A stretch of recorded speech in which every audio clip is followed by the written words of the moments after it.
Yep.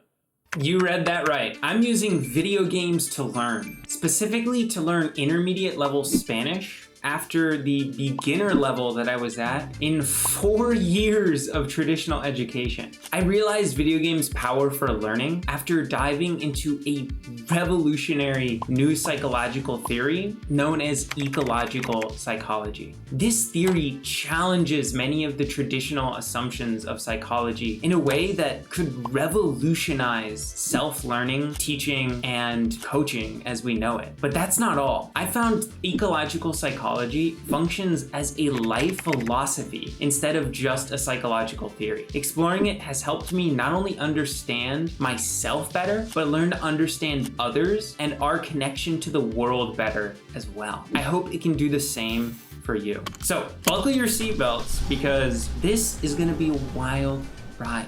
And I don't follow the speed limit. It was the mid-20th century and psychologist James Gibson was just beginning to realize something was seriously wrong with the way most psychological theories dealt with the fundamental question of psychology. How do we perceive, make decisions, and act in the world? The problem was most theories at the time emphasized the organism over the environment too much. The dominant psychological theory at the time was behaviorism, which was founded on the idea that behavior was simply a mix of reinforcements, which promote behavior, and punishments, which diminish it. Most behaviorists didn't believe our internal landscape was very deep. Solely through external rewards and punishments could we create desired behavior. B.F. Skinner, one of the leading behaviorists, famously said, "Give me a child and I'll shape them into pretty much anything." Humans were seen as hedonistic calculators, but with more existential dread and fewer batteries.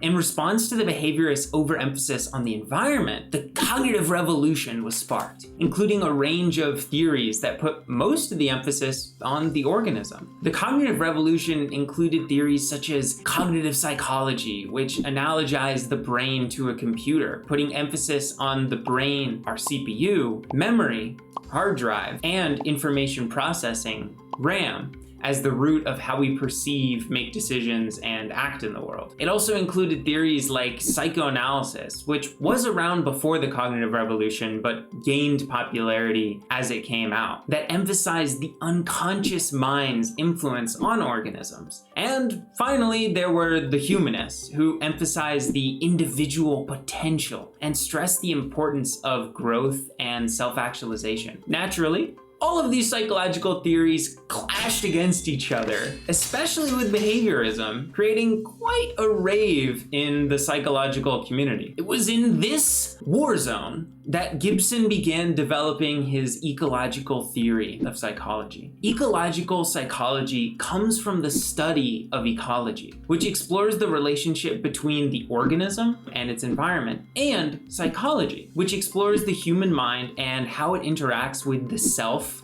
others, and the world. Ecological psychology emphasizes neither the organism nor the environment. Instead, it emphasizes the organism-environment relationship. Gibson felt traditional psychological methods looked too much at the organism in isolation. Humans, we do like to love ourselves. He argued you can't answer the above question outside the context of the environment. Unfortunately, he wasn't taken seriously. Ecological psychology was way ahead of its time. For other psychologists to accept Gibson's theories, they would have to put all of their research in question. Gibson was like a chef trying to explain souffle to a group of hunter-gatherers that hadn't invented fire yet. But that wasn't the only reason. Ecological psychology was hard to research and had tons of difficult implications. Because of its emphasis on the organism-environment relationship, lab studies, the traditional method to which science was undergone in psychology, didn't work as well because the lab is not at all like the environment that we experience in our everyday lives. The implications, which we'll get further to in this video, are vast. It could mean personalizing all learning to the individual, accepting the uncertainty of a non-linear approach to perception, decision-making, and action, and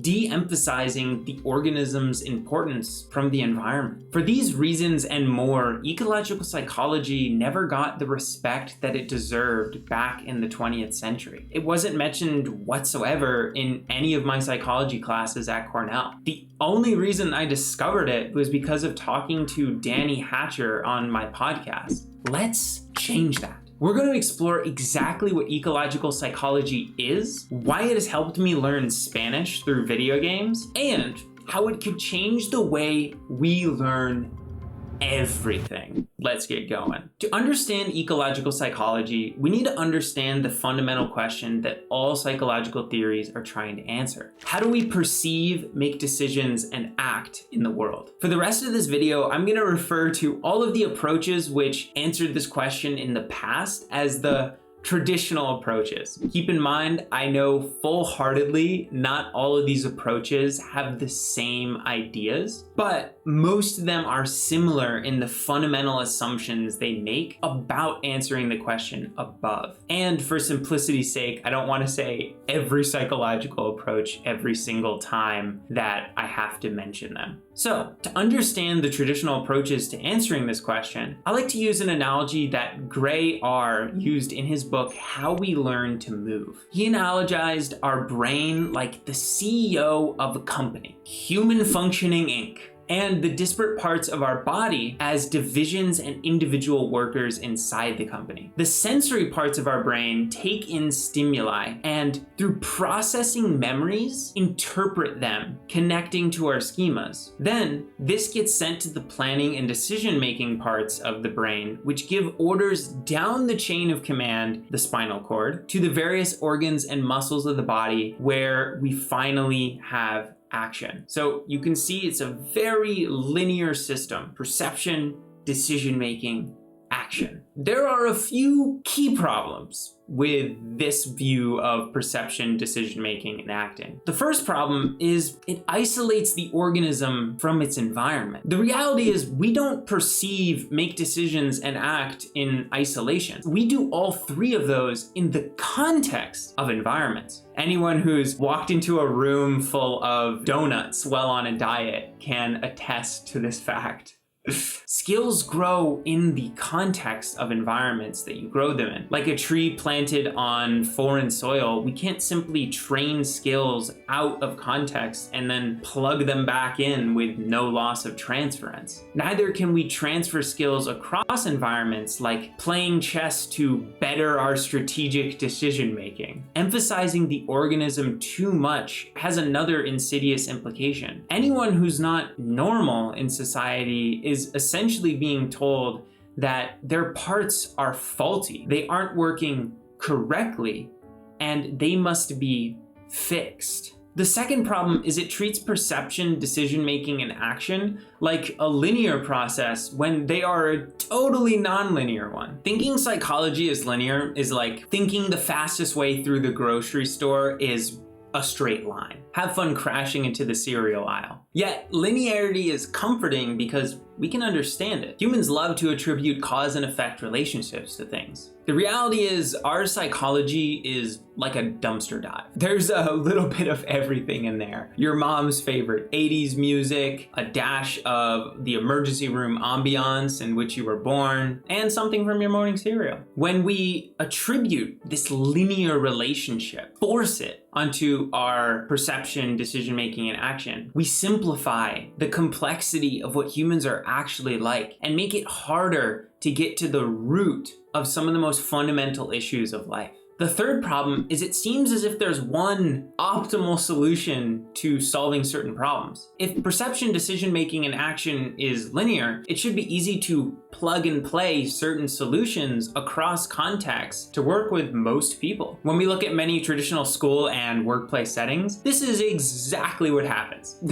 Often people are given the same problems with one right solution, neglecting the need to adapt to their specific organism-environment relationship. You can also see it in modern productivity and self-help culture, where solutions are slapped onto every single book that we get, leaving a stale, dull, and boring community of self-improvement and productivity. This begs the question, how does ecological psychology address these issues? There's 3 things that it poses for each of the problems above. The first solution is to look to the organism-environment relationship rather than just the organism. Gibson's main point of ecological psychology is organisms don't exist in vacuums of space, but in the context of an organism-environment relationship. We are both embodied. Our mind exists inside of a body, and embedded. We exist in environments. The differing relationship between each organism and its environment changes its perception, decision-making, and action. He turned this idea into his revolutionary concept of affordances. Affordances are opportunities for behavior created by the unique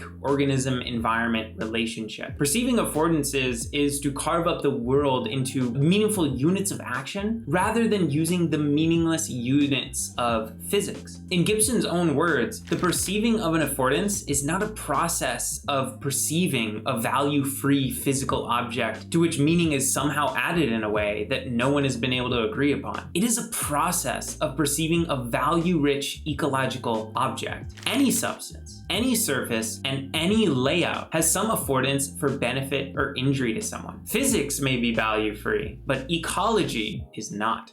For example, some trees afford climbing because of how they grew, but only for some people. Individuals with certain constraints, perhaps those who aren't particularly good climbers or don't have tree climbing equipment, don't afford climbing the tree. Whereas for others, they can. Some trees, however, are so high they afford climbing for no one. Someone gave this tree, for example, way too much water. Another example is a high step might afford stepping for me because I'm Dutch and taller than you. But it might be a wall for someone else, as was shown in one study on staircase height and affordances. You may have noticed I used the word constraint up above. That was a mistake. I'm joking. It was on purpose. This is another huge concept inside ecological psychology proposed by Newell. Constraints are elements of the environment, the task, or the individual which create limitations on affordances. Newell originally talked about them in the context of movement, but they can also be applied to psychology. Environmental constraints might include temperature, the material of the field, or weather if Zeus is angry. Task constraints might include rules of the activity, whether explicit or implicit, the size of the ball in sports, or the number of players. And individual constraints might include muscle mass, height, and gender. Differing constraints can change an organism's affordances. For example, one of my best friends has the constraint of severe ADHD. The only way she can afford herself to do homework is by doing it with someone else while listening to music while doing another activity like drawing. She needs to do this so that she doesn't get bored and stop. She sets reminders for everything,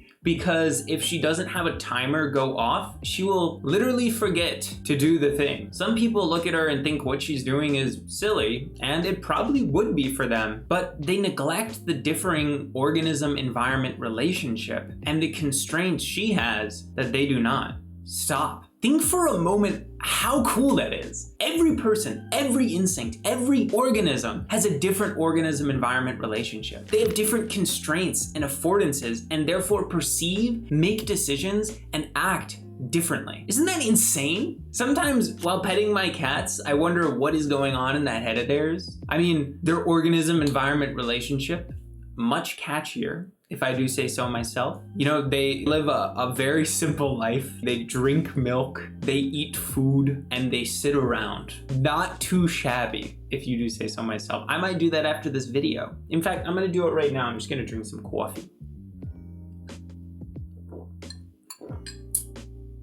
Delicious coffee. I'm so stupid. The second solution ecological psychology proposes is to realize the non-linear, dynamical, interdependent relationship between perception, decision-making, and action. In my business analogy from beforehand, human functioning Inc. makes perception, decision-making, and acting seem like a very linear process. In How We Learn to Move, Gray proposes an alternative analogy for viewing perception, decision-making, and action. The no-boss view of self-organization, or what he calls self-organization Inc.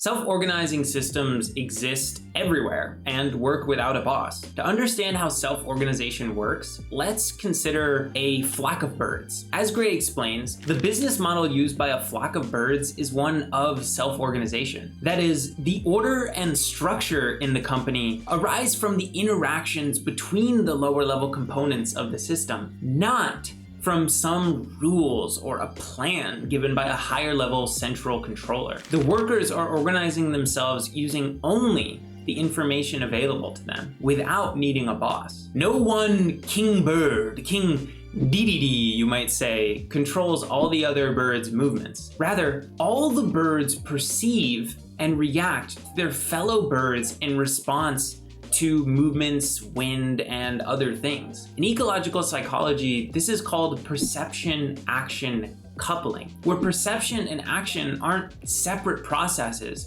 but rather interdependent, dynamical systems. What the birds perceive influences how they act, and how they act influences what they perceive. If that's not beauty, I don't know what is. Self-organization is seen throughout nature, from structure formation in cells to patterns found in inanimate objects like sand to the schooling of fish. Question is, what happens if we fire everyone from Human Functioning Inc. and replace them with Self-Organization LLC? Suddenly, the perception, decision-making, and acting teams are no longer part of a linear process, but rather a continuous, interdependent, dynamical system. Needless to say, this makes life a little more complex, but rightfully so.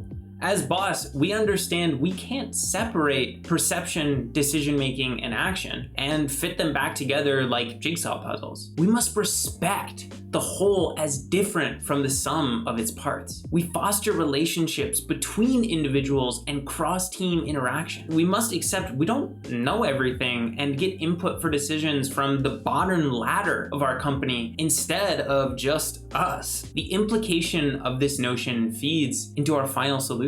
The third solution ecological psychology brings is to realize there is no one correct way to do something. If perception, decision-making, and action don't happen linearly, it's impossible to plug and play one optimal solution across contexts and individuals. The world of tennis is a great example. To successfully hit a tennis ball in the same way over the tennis court, you need to perform the same movement under the same constraints. Here's the problem. The constraints are always changing. As a tennis player, I can advocate the ball always has a different spin, speed, direction, and more. Those variables are different. And then going back to Newell's model of constraints, the individual constraints might differ as well. An athlete could be more fatigued, taller, or have different lengthed arms compared to other athletes. The task constraints might differ. Maybe you're playing doubles instead of singles in tennis. And the environmental constraints could differ. It could be raining, windy, or worse, hailing. And yes, that has happened to me. So if we use the same movement pattern among varying constraints, we're not going to get the same outcome. Therefore, as Gray R explains, if we want to produce the same outcome under ever-varying conditions, we have to use a different movement every time. This is a critical insight coined by Bernstein in 1996, which he calls repetition without repetition. We repeat action outcomes,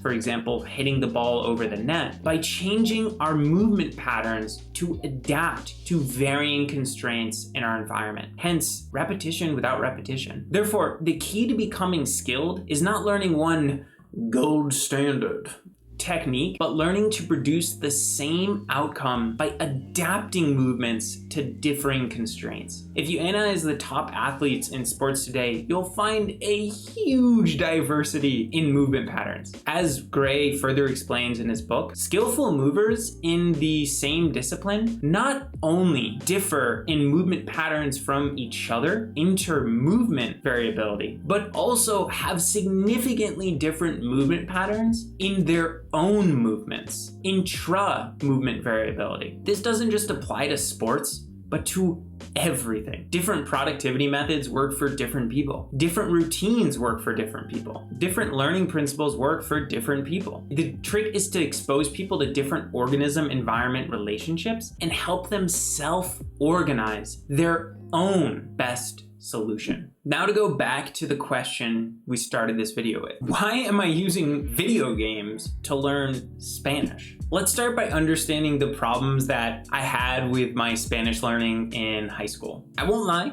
my teacher tried. She gave us lessons on grammar, vocabulary, and punctuation with gusto. But the biggest problem is that she didn't take into account our unique organism-environment relationships. There were a lot of vocabulary learning, words we forgot just weeks later because we never used them in our real lives. We learned about words for traveling, city life, being in a hospital, even though we lived in Hamilton, New York, a town with more cows than people. Here's the thing, our school is so rural, the GPS just gives up and says, "You're on your own, buddy." So learning those vocabulary words was never going to be used in our context. It didn't make sense for our organism-environment relationship. There was also no attempt to learn words related to the individual interests of the learner. Our learning was decontextualized. In real life, we would want to use Spanish by having free-form conversations with others, but in the classroom, we rarely had free-form conversations with each other about anything we wanted to. We almost never heard from native Spanish speakers either, but rather the horrendous accents of admittingly me and every one of our other classmates. In fact, it was so bad, when I listened to native Spanish speakers speak, I didn't even understand what they were saying. The accents were so different. So how is video gaming any better? First, I actually enjoy playing video games, so it makes me more intrinsically motivated to learn, and hence why I'm learning outside of class. I'm motivated to learn Spanish well because I quite literally can't understand the video game unless I understand the Spanish. Secondly, learning Spanish from video games gives me a personalized environment to directly apply my learnings to. This is scary. I know, but we're here.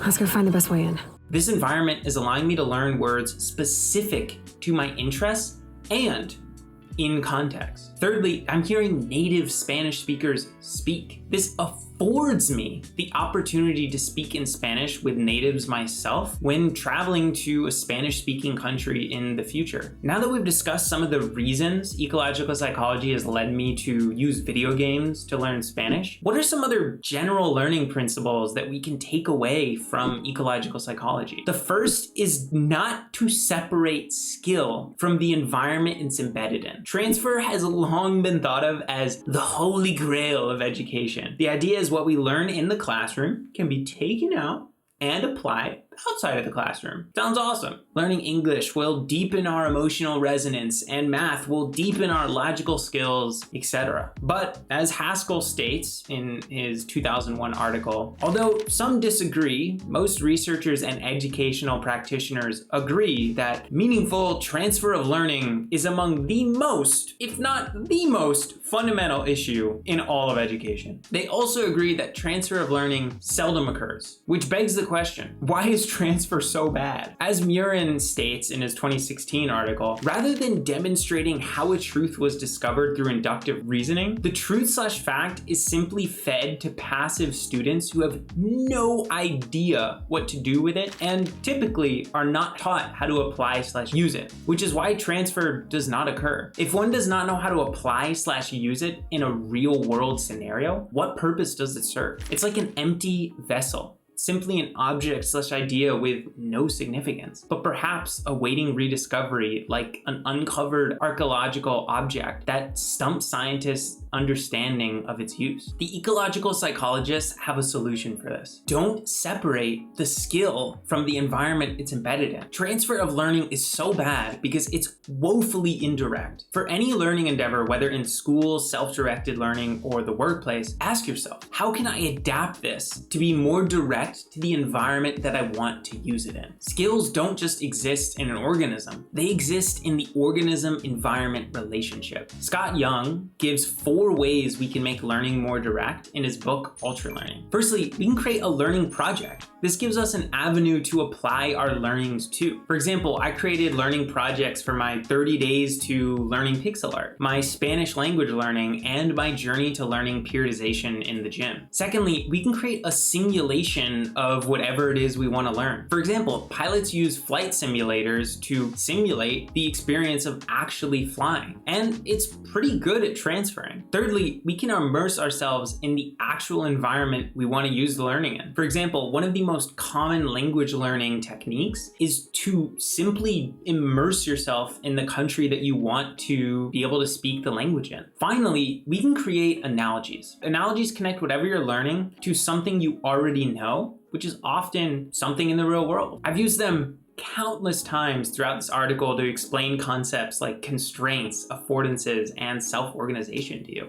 Of course, direct learning isn't always possible, and I'm happy that in history class, we never reenacted an actual battle with guns. Sometimes learning should be done for learning's sake, with no need to transfer. Some things need to be simplified because of a lack of resources, but there's no question that we can fight the problem of transference by asking ourselves how we can make the skill that we're learning more embedded in the environment we want to use it in. Another generalized learning principle ecological psychology pushes is to give personalized problems and questions, not blatant solutions. If everyone has different constraints and affordances, then it doesn't make sense to give everyone the same solution to the same problem. That's like asking everyone to set sail from different starting points, but giving them the same directions, the same supplies, and no map. Instead, an ecological approach would involve giving more problems and questions. Problems and questions encourage learners to reflect, self-organize their own solutions, which are more likely to fit in line with their unique organism-environment relationship. This promotes critical thinking and problem solving. Now, in future situations, those people can better solve their own problems rather than looking for optimal solutions. For example, math is a notoriously hard subject for many in school. One reason is that everyone gets the same abstract, boring math problems with only one answer. But what if we ask the math-hating jock to try and calculate what the probability is for each of the teams that are in his preferred sport for winning? He could use algebra, arithmetic, and probability. And suddenly they have an interesting, personalized problem to solve. Similarly, we can encourage athletes to explore and find their own movement solutions to fit in line with their unique constraints and affordances. That's how Fosbury revolutionized high jumping when he invented a completely new style of jumping backward that has since been coined the Fosbury flop. While I'm encouraging exploration, it is worth mentioning as a caveat that imitation can be great for learning, especially in the beginning of a learning endeavor. You can't innovate until you imitate. As Young explains in chapter 8 of his book, Get Better at Anything, many of the greatest scientists, artists, and more started out as apprentices. However, the problem comes when imitation never stops, or when personalization isn't even attempted in the first place.